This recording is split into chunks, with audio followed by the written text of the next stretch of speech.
And welcome back to Talk Heathen, where we are going to continue to take your calls and hopefully have some good conversations, but you never know. But at what cost? At what cost?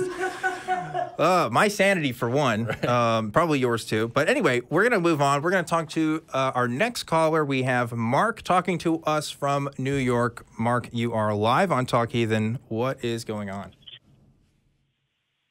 Hey, guys. How's it going? Going okay. Fantastic, dude. So I just...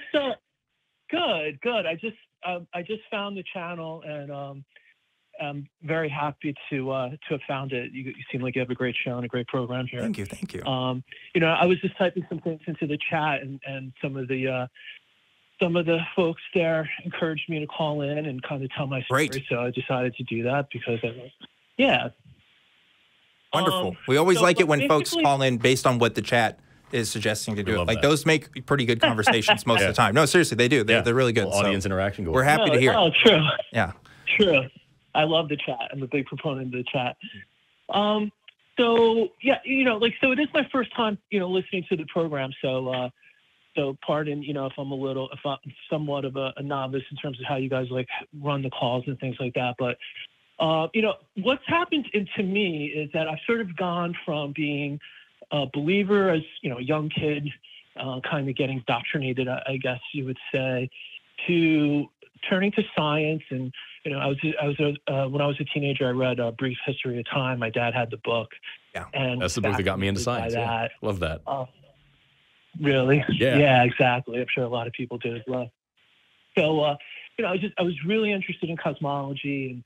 And, as I got a little bit older, I went to college and graduate school, I think I tended really to be more, I think I leaned more from agnostic to even atheist at certain points. I just I just didn't feel the belief inside of me. And from sort of a knowledge level, it seemed like there were more answers in science than anything else. And I just never really looked to religion as something that would provide sort of the ultimate answers that I think I was seeking. Hard agree, bro. Yeah. What a great show. All right, well, that's our time. Wrap it up there. So what ended up actually happening, coincidentally, was when COVID happened, we started working from home. I was just on the computer a lot. I was listening to YouTube a lot, and I always liked debates. And so I just found, I went looking actually for debates between atheists and theists, like apologists. And I was kind of trying to keep an open mind. And, part of me wonders if I'm a little biased to some extent, things like Pascal's wager and things like that. But, I've tried to keep an open mind about it. And it could be just the things I've been listening to and the debates I've been following. But it seems to me like that there is a stronger line of reasoning on the theist side than there is on the atheist side. And so that's where I kind of landed. I don't really feel it in my heart. All right. But just from a logical perspective, that's where I kind of landed. So, Mark, I want to talk about it. Yeah. So talking about that, is it because of Pascal's wager in particular, or is it some other kind of line of reasoning that has convinced you of this? It's another line of reasoning. And I mentioned Pascal's wager just because that might be something that's sort of like an unconscious thing going on in the background. Sure. Maybe, yeah. Sure. Yeah. But, yeah, no, it's really...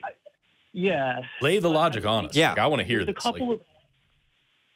Yeah, no, absolutely. So the one argument, like the cosmological argument, I find as a pretty good argument either, and I know there's sort of various forms of that, but I've always liked philosophy. And so that those kinds of arguments appeal to me somewhat.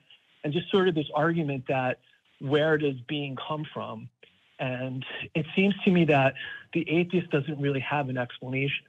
So just so we're clear on the same page here, cosmological argument is the idea that there's order to the universe, right? Yeah, exactly. We just double checked. I just want to make sure that we're on the same page. We're saying the same thing you're saying, because if you mean something different, it's going to be a weird call. Yeah. Exactly. No, I'm glad you did that because yeah, I think I think there's various forms of the cosmological argument. Yes, there are. I think Leibniz put forward. Yeah. So there's sort of this ultimate one, which is why is there anything at all? Sure. Mm-hmm. And then I guess the explanation is, well, God is the explanation for that. Mm-hmm. Which it's not really, to me, a fully satisfactory answer, because then you still kind of wonder, like, where did God come from? Right. But to me, it's a little bit better than having no answer at all. And at least with God, it's not a material. You're not talking about something material. So if you don't. Go ahead. Yeah, I have some thoughts. So you mentioned that you might have some biases in there, and the truth is we all have biases, right? Sure. And I think that's important that you pointed that out. And I'm really glad, because that means you're honest with yourself. We all want to be honest with ourselves. What you said was just right now is interesting. It's better that there's an answer than there isn't one at all. And that is a bias, right? That is a bias of human beings. Yeah. We want there to be an answer to something, even when we don't have all the best information to make a decision on something.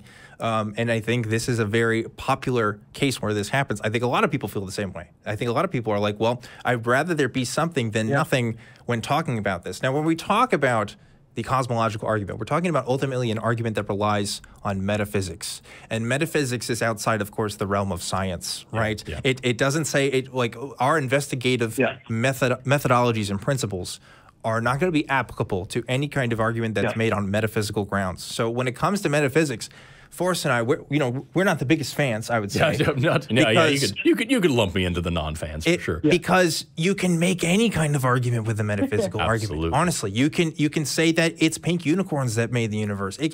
Really, this idea that we have of God comes from a classical Western tradition idea of God that we kind of unconsciously put into these arguments, even though if you look at like what a baseline cosmological argument is saying, it really has nothing to do with the Christian God. It has nothing to do with any traditional concept of that God. It's talking about a being that is completely unidentifiable for any major world religion. And maybe that's where you are. Maybe you're not. Maybe that's what you're saying. Maybe you're not a traditional Christian. Maybe you're coming at a different place from that. But like, it really doesn't inform us anything about what we can observe in the universe. It's just an idea, you know?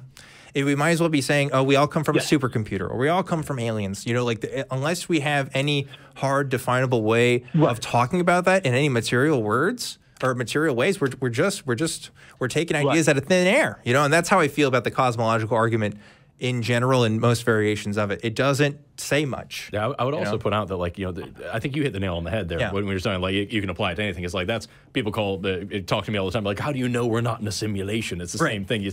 It's an unfalsifiable claim. Right. There's no way, even if I could give you proof positive that we're not in a simulation, you could then say that proof is part of the simulation too. And even if I were to wake up from the simulation, you could then say you're now in level 2 of the simulation. And it's the same thing with this. Anything that I could do to prove that there's no God, if that was possible, you could then say that too is part of the organized structure of the whatever. And like, what bothers me the most about it is that I entirely hear what you're saying about, like, it sucks that we may not have an answer, but I'd rather be honest and say that I don't know. Like, I'm on the complete opposite side of the fence from you. I don't know what happened before the Big Bang, because I don't think what happened before the Big Bang is even a question that makes logical sense when you understand what the Big Bang is. And so, like, here's this area that, like, I have no even comprehension of what question I'm allowed to ask within the confines of physics. I don't know what that is. But that doesn't mean I'm happy. It keeps me up at night. I'm itching to know. It kills me that I don't know. But I'd rather just say I don't know than make something up and then have to, like, work with that for my whole life and then be wrong later. You know what I mean? Yeah, a lot of words from us. What do you think about that, Tom? Right. Or Mark, sorry. So those are great points. No, those are great points, and I would have two responses. One, just as an initial thing, is that it somewhat seems like it leaves you with agnosticism, because you're left saying, I don't know. Sure. And there's not this strong affirmative case saying there is no God. Okay. So that's just one point I would just mention. Right. Yeah. And if you really want to, we can get into the meaning of that word and whether you're in, like, it's a qualifier or a separate thing. Many of us use the terminology agnostic, atheist to philosophically put a fine point on our positions. So that's also a thing, which is confusing for people. Fair enough. It is frustrating. Yeah. Like, if you want to get real pedantic, we'd love to. But we don't have to. But your second point, go ahead, Mark. Okay. All right. So the second point on the metaphysical argument and sort of the value of that. See, the way I look at it is you ultimately have to, at some point, rely on metaphysics or something beyond science, because you cannot prove science or logic using science or logic. That's just circular. I disagree. So you're sort of, if you're taking, well, okay. So so can you then explain how you could prove a logical statement without relying on logic? Right. Well, the whole point of science and logic is that it's something that gets you out of your own way. It stops you from allowing your biases to interfere with your reasoning. That's the whole point of the scientific method. That's the whole point of logical and critical thinking. Like, that's what they're for. And so, like, those things have a history, a demonstrable history of giving us factual information and of teaching us things that we wouldn't have had access to otherwise. You know what I mean? So, like, if you look at, I agree with that. Yeah, so like that's if I wouldn't say that it's circular to then say, like, I can use, the scientific method to fact check my own science and make sure that I'm on the right track here, because that's not circular. That's just using the same method. Let me draw an analogy. Roger Penrose wrote, I think it was called The Emperor's New Clothes or something like that. The Emperor has no clothes. He has this theory of consciousness. The Emperor has no clothes, right? Yeah. He has this theory of consciousness with Stuart Hameroff, right? And he bases it on Gödel's incompleteness theorem, right? Which shows that for any system of arithmetic, right, there's going to be truth statements that cannot be demonstrated using that system. Yeah. So, what Penrose does is basically, right, so he kind of uses that as a model to say consciousness isn't computational, right, because it involves understanding. And there's something deeper going on with understanding. Yes. And so that's the analogy I'm trying to make when we're bringing it back to can you prove science through science? That's sort of the point I'm trying to make, is you need to step outside of the system sometimes to see whether the system is true or not. So, and when you look at even the word science, God. Oh yeah. So Mark, what you're bringing to the table is something that I have encountered quite frequently, actually, probably pretty recently. And I would identify this argumentation as a class of theism that is trying to put consciousness as the center of sort of your epistemology, right? So, we can talk about Gödel's incompleteness theorem and stuff and get really hard in the paint about epistemic ideas. But for those who aren't aware, it's just this idea that mathematics itself, logical systems in itself, can't prove itself, right? That seems to be the conclusion that that these things make, right? So let's say that that's true. Let's say that Gödel's incompleteness theorem talks about this and talks about all these systems as being incomplete. That doesn't take away the value of these systems in their ability to predict phenomenon and the ability to demonstrate, phenomenon happening within a certain way, right? So even though these systems may not be perfect and they may not be able to prove themselves, we really don't have any other method. So to go and say, well, we have to base it on consciousness, it has to be something supernatural. That in itself is not an explanation. It doesn't close the gap of Gödel's incompleteness theorem. I think this is the problem that I see when I see Christians make this point. There are some thoughtful Christians who've really thought about this and think that this somehow demonstrates the truthiness or the sort of basis, the baseline strata of consciousness, or the baseline strata of a God being the place where we find all knowledge, or that we find all logic, or that we find all understanding. But it's not. It's kind of just like another idea in a stew of ideas. You know what I mean? Like you still have to make the positive claim that this is the basis. This is where we get it from. And I've yet to see that from people who argue from your line of position. Perhaps you do have the answer, but I don't see that. Does that make sense? Well, I know it's a little complicated. I agree with that. Yeah. Yes, it does. And the way you just formulated it, I agree with what you just said. Okay. I was coming at it, and because I'm not making that strong of a case. Yeah. I was just coming at it more from defending the value of metaphysics. Yeah. And just in terms of, because even the word metaphysics, it's like it's trying to stepping outside of physics and I don't think I would go as far as you postulated it earlier. It seemed to me like you're almost saying, look, this is a metaphysical argument, doesn't really add much to the equation. And when if you look at the word science, it used to just mean knowledge. Yes. And, it's now kind of evolved into this materialistic methodology where I think it's much more narrow. Yeah. And it's limiting. If you're only going to look at purely scientific and sort of this modern way that we use the term, information for knowledge. Yes. I think you're somewhat limiting yourself. In some ways, I would agree with you, but I'm almost like trying to make the argument that. Yeah, sorry to interrupt you, Mark, but I only because we have to we kind of have to wrap up this call in a bit here. But I think where I get into the disagreement with folks who go down this route of the metaphysics route is when we talk about consciousness. I understand consciousness as being a material, physical phenomenon, right? And so if I understand it as a physical, material phenomenon, then science does actually give us a basis, and science can give us kind of a central understanding for a lot of the things that we talk about within consciousness. I think there's evidence of this. I could talk about this, but I do make that claim. Now, of course, there's a lot of people who practice metaphysics who disagree with that and say consciousness is something else and is outside of itself and therefore can be used as a baseline. I disagree with that. I don't know if we have time to go into it, to be honest with you, Mark, but there is, there are folks like me who do think like I do, and that's what I would say. My response with that to be would, go ahead. What's that? Are you and just allow me to challenge you on this if you may. Do you think you're coming to that conclusion? Are you somewhat putting the cart before the horse? Or are you arriving at that conclusion because you're an atheist or agnostic, and that is what... I think a Christian can understand that your consciousness is completely based on material phenomena. For example, if I hit Forrest over the head with a hammer and I give him permanent brain injury, your consciousness is going to be affected. Yeah. I will fundamentally change as a person. No ifs, ands, or buts about it. And what I've done is I've changed the physical characteristics of Forrest. In other words, the material phenomenon that's producing his consciousness has been fundamentally altered, and therefore there has to be a physical basis of consciousness. Now, there are some people that will say, well, the soul exists outside of the body. The soul is like you're like a radio transmitter. You're just receiving that. But there's no evidence of that. Yeah. There is no evidence of that. There's been no ways to demonstrate how that could be true. Again, it's just another idea, and that's the problem, is that it's unfalsifiable. We go back into this realm of not being able to show one way or another which idea could be true or not true. Does that make sense, Mark?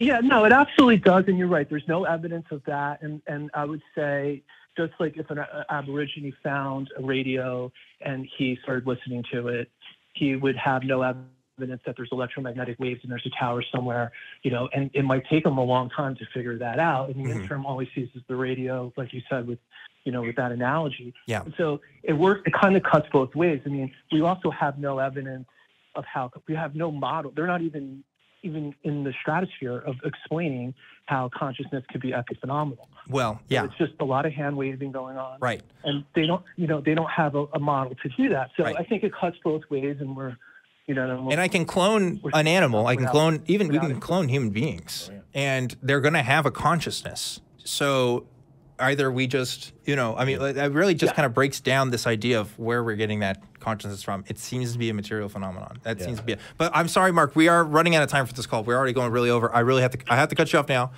But I really appreciate what you brought to the discussion. Cool, I think this was really great. I really appreciate it. Awesome. I hope you call in again. I hope you keep watching. Great stuff. I'll try to call in again. Thanks so much, Mark. Notice the difference in conversation between Mark was super nice. I wanted to get into it a little bit. Yeah. I know we don't have time, but I wanted to touch on it. If Mark, if you're still listening, there's one thing that I think is really important, and that's just the concept of naturalism, and also uniformitarianism. Just these are the you could call them, I guess, the presuppositions of science. It's the idea that there is a natural explanation because everything has had a natural explanation. Right. And the same processes that work here, the same laws of physics here, the same laws of physics everywhere else. So with those ideas in mind, the very concept of metaphysics kind of sucks, because you're then saying everything is this way except for this special thing, and then we've said a million times, I don't want to beat it for the point. Then you can apply that to absolutely anything, and you're lost. Absolutely. Yeah. It is conversations like this though that I do think atheists should engage in, because I think people really make the mistake, like they really fall short Yeah. on what Mark is saying here, because it is very nuanced. It is very different. It's not as easy as just like, oh, there's no reason to think that blah. Yeah. Like, there's something to talk about. There is something to talk about that's much deeper.